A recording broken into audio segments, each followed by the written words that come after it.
जब अल्लाह ने इंसान को खल्क करने का इरादा किया तो कोई भी फरिश्ता जमीन से मिट्टी न ला सका। तो इतने में हजरत इजराइल अलैहिस्सलाम फरमाने लगे, ऐ अल्लाह, ये काम मुझसे ही होना है। तो बस अल्लाह के हुक्म से हजरत इजराइल जमीन को आए और 3 अक़साम की मिट्टी को जमा किया, सुर्ख, सफेद और स्याह। फिर इस मिट्टी को मक्का और ताइफ के दरमियान रखा गया और मुसलसल बारान रहमत बरसती रही।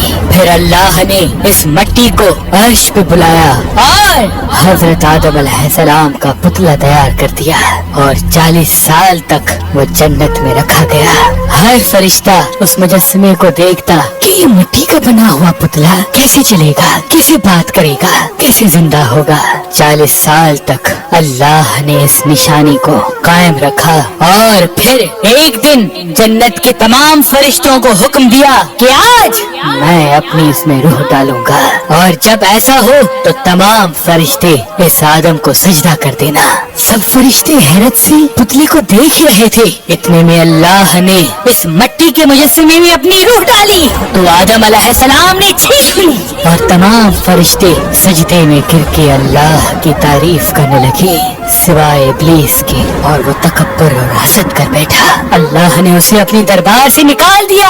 फिर अल्लाह ने हजरत आदम से बीबी हवा को पैदा किया और इनकी जन्नत में की गई गलती के सबब इनको जमीन पे भेज दिया और ये हुक्म नाफिज किया कि अब जन्नत में वो ही आएगा जो ये साबित करे कि वो हमारा फरमाबरदार है। और यूं इंसानों के लिए दुनिया में इम्तिहानात को रखा गया ताकि हर इंसान इम्तिहान देकर अल्लाह को राजी करके जन्नत तक पहुंच सके। तारीख ने लिखा, जब आदम और बीबी हवा जमीन को आए तो 200 साल तक एक दूसरे से जुदा रहे और अल्लाह से माफी मांगते रहे। बिलाखिर अल्लाह ने उनकी तौबा कबूल की। हजरत जिब्रील अलैहिस्सलाम उन्हें मक्का में जबल अरफात पर छोड़ आए और वो साथ रहने लगे। और फिर अल्लाह ने हजरत आदम को हुक्म दिया कि वो खाना काबा तामीर करें और हजरत जिब्रील और हजरत आदम ने मिलके एक घर का निशान कायम किया जिसको बाद में तामीर हजरत इब्राहीम अलैहिस्सलाम ने किया और जिसे आज भी अल्लाह का घर खाना काबा कहते हैं। हजरत आदम अलैहिस्सलाम जब जब अपनी खता को लेके पशेमान होते थे या अल्लाह की इबादत करना चाहते थे तो इस जगह आके अल्लाह का जिक्र करके अल्लाह को राजी किया करते थे। हजरत आदम अलैहिस्सलाम ने 960 बरस की जिंदगी पाई जबकि आदम अलैहिस्सलाम की जिंदगी 1000 साल की थी, क्योंकि जब आदम अलैहिस्सलाम जन्नत में थे तो अल्लाह ने हजरत आदम अलैहिस्सलाम को उनकी तमाम औलाद जिन जिन को नबूवत मिलनी थी उनकी शख्सियत और उनकी उम्र आदम अलैहिस्सलाम के नजदीक वाज़ेह कर दी। आपने जब हजरत दाऊद अलैहिस्सलाम की उम्र को 60 साल तक देखा तो अल्लाह से कहने लगे, ऐ अल्लाह, मेरी उम्र के 40 साल मेरे पोते दाऊद को दे दे। तो यूं आपकी दुआ कबूल हो गई। अल्लाह ने आदम अलैहिस्सलाम को 2 फर्जंद अता किए, हाबिल और काबिल, लेकिन शैतान के विस्वसे से हसद और नफरत ने जब काबिल के हाथों से हाबिल को कत्ल करवा दिया तो हजरत आदम अलैहिस्सलाम अंदर से टूट गए और बार बार अल्लाह के दरबार में दुआ मांगने लगे। तो एक दिन अल्लाह ने जिब्रील अमीन को आदम अलैहिस्सलाम के पास भेजा और फरमाया, ऐ आदम, अल्लाह तुम्हें ऐसा बेटा देने वाला है जिसके नसब से अंबिया और औलिया जमीन तक पहुँचेंगे। उसका नाम शीस रखना। शीस का मतलब है अल्लाह का अता किया गया तोहफा। और यूं अल्लाह ने आदम की नस्ल को जमीन पे फैला दिया।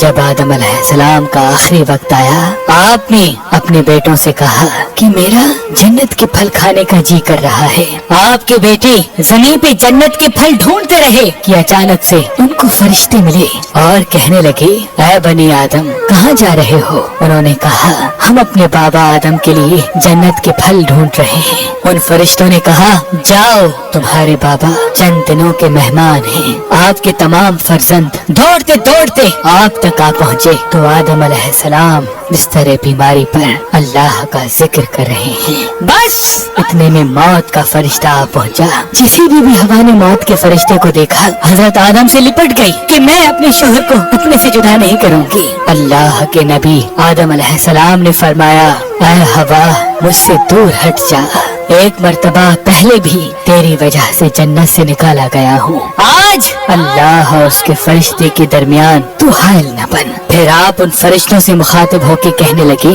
ऐ फरिश्ता मौत, क्या भूल तो नहीं गए? मैंने अल्लाह से सुना था मेरी उम्र 1000 साल की है और अभी तो मुझे 960 साल हुए हैं। तो मलकुल मौत ने कहा, ऐ अल्लाह के नबी आदम, आपने खुद ही फरमाया था कि आपकी जिंदगी के 40 साल आपके पोते दाऊद अलैहिस्सलाम को दिए जाएं।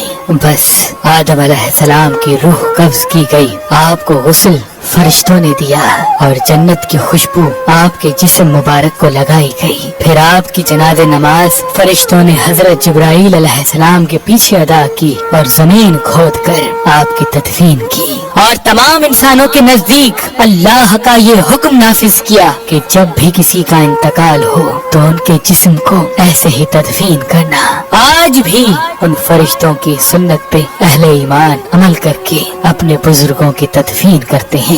आपकी कब्र मुबारक की जगह को लेके इख्तिलाफात हैं। कुछ मौरखीन के नजदीक आपकी जाए तदफीन श्रीलंका, तो कुछ के नजदीक जबले अबी कबीस, तो कुछ के नजदीक इराक और कुछ के नजदीक मस्जिद शरीफ के सहन या अंदर। बाज रवायतों में ये भी है कि जब हजरत आदम अलैहिस्सलाम का रूह कब्ज करने के लिए फरिश्ता मौत आ पहुंचा तो आपने अपने बेटे, जिसको आपने अपना जानशीन बनाया था, हजरत शीस अलैहिस्सलाम से कहने लगे कि ऐ मेरे जानशीन, मैंने अल्लाह से सुना था कि अनकरीब इस जमीन पे एक बहुत बड़ा तूफान आएगा। अगर तुम उस वक्त तक मौजूद रहो तो मेरे जिस्म को उस कश्ती नूह में सवार करना जो निजात का वसीला है, और अगर तुम उस वक्त तक ना पहुँचो तो अपनी औलाद से वसीयत करना कि मेरे जिस्म को कश्ती नूह में सवार करे। तारीख में लिखा, जब तूफान नूह आया तो हजरत नूह अलैहिस्सलाम ने अपनी कश्ती में हजरत आदम और बीबी हवा के जिस्म मुबारक को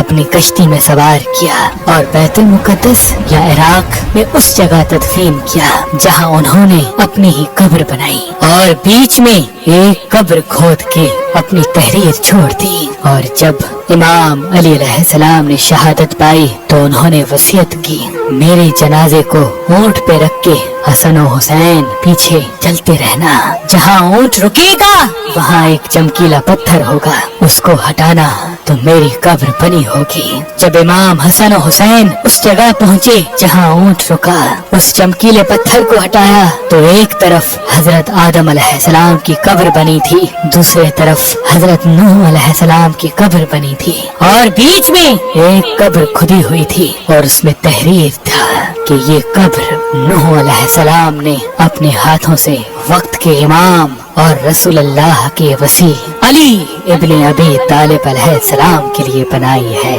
आज भी इन मुकद्दस मज़ारात की ज़ियारत के लिए लाखों लोग इराक आते हैं और ज़ियारत करके अपना ईमान ताज़ा करते हैं।